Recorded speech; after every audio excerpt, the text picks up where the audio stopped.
Standing in front of you today, I can't help but think about all the moments that led us to this one.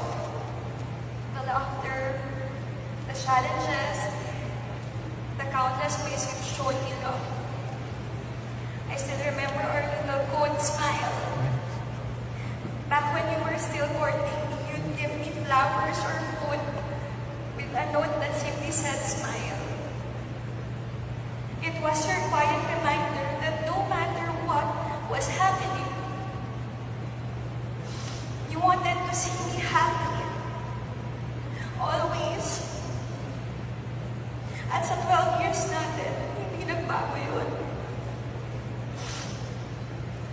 You always make sure na okay ako. Doon pa lang alam ko na. Alam ko na hindi ako mapapagod. Hindi ako mapapagod kasi karamay kita at kasama kita. At alam ko na hindi mo ako pababayaan. At dyan kita minahal. You've been my safe place. Pero akala ko yun na yun. You've given me even more reasons to love you because you respect me. You love me. You love my family. You love me patiently. You accepted me.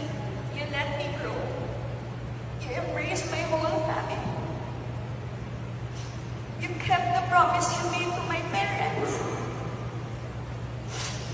And lastly, you waited for me.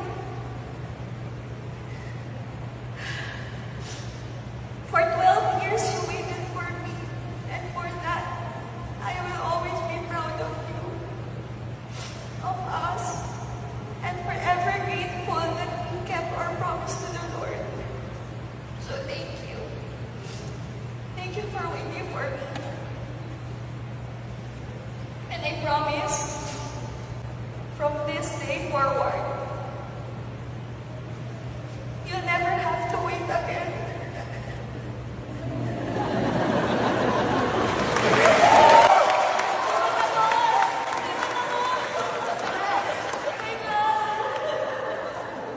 I will be the best wife I can be.